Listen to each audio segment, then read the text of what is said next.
আপনি যদি pure military point of view থেকে দেখেন তাহলে হরমুজ হচ্ছে একটা ভিন্টেজ পয়েন্ট যেটা নিয়ে কন্টেস্ট হতেই পারে। এবং আপনি যে প্রশ্নটা করলেন যে এটা দীর্ঘদিন ধরে ইরানের পক্ষে অবরোধ রাখা সম্ভব কিনা, ভৌগোলিক কারণে সম্ভব।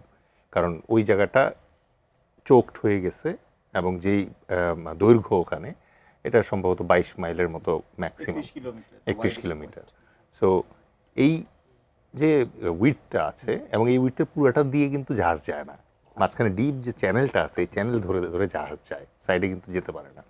সো ওই অংশটুকু ইরান এতদিন পর্যন্ত সাফল্যের সাথে আটকে রেখেছে, অবরোধ করে রেখেছে। কেন করেছে?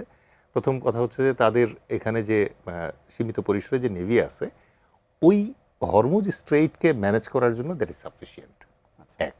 দুই নম্বর হচ্ছে হরমুজের যেই সাইডটাতে ইরান আছে ওই ইরানের ওই অংশটুকু পাহাড়ি, এবং এই কারণে ওখানে তারা অনেক ধরনের অস্ত্র ব্যবস্থা লুকিয়ে রাখতে পারে যেটা হরমুজকে কন্ট্রোল করতে পারে।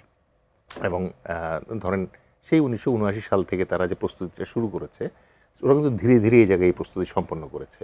সর্বোপরি আছে হচ্ছে মাইন, যেটা সমুদ্রে আপনি ছেড়ে দিলে পরে এটা ধরেন অনেক উন্নত মানের আপনি মানে প্রযুক্তি সম্পন্ন জাহাজ আনার পরেও মাইনের সাথে যদি হিট করে তাহলে কিন্তু জাহাজটা ধ্বংস হয়ে যাবে।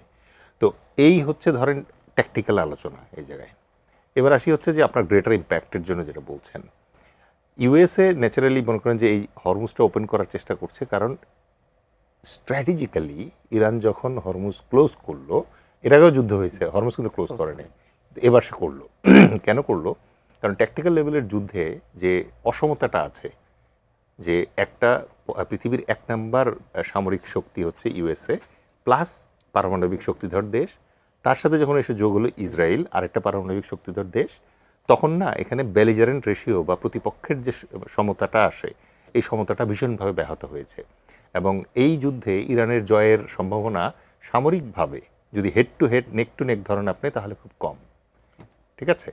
ওই জায়গাটাতেই ইরান যেখানে যে চমৎকার একটা স্ট্র্যাটেজি ফলো করেছে, যেটা রণ ইতিহাসে এবারে প্রথমবার মানে স্বীকৃতি পেতে যাচ্ছে, এর আগে কখনো এটা কেউ টেস্ট করে দেখে নাই, যে পৃথিবীর নাম্বার 1 মিলিটারি টেকনোলজি এবং মিলিটারি সুপার পাওয়ার, তার এগেনস্টে অ্যাসিমেট্রির মাধ্যমে এগিয়ে যাওয়া। এবং এই জায়গায় সে যে টেকনিকটা ফলো করেছে 3 ধরনের। নাম্বার 1 হচ্ছে সস্তা বিভিন্ন ধরনের টেকনোলজি ব্যবহার করে তার খরচ বাড়িয়ে দিচ্ছে। এটা তার জন্য এখন যেটা অবস্থা দাঁড়িয়েছে, প্রতিদিন $1 বিলিয়ন করে খরচ হচ্ছে আমেরিকার। তার মানে আপনার গত 45 দিনের যুদ্ধে অলরেডি $45 বিলিয়ন খরচ হয়ে গেছে।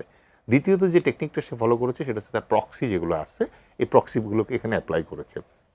প্রক্সি বলতে হেজবুল্লাহ এবং হুতি, এদের মাধ্যমে সেই জায়গাটাতে তার আধিপত্য বিস্তার করেছে। আর তৃতীয়ত হচ্ছে এই হরমুজ। সুতরাং এই হরমুজ এর উপরে কন্ট্রোল নিয়ে যে কন্টেস্ট, এটা চলতেই থাকবে যতদিন পর্যন্ত এই যুদ্ধ পুরোপুরি শেষ না হয়।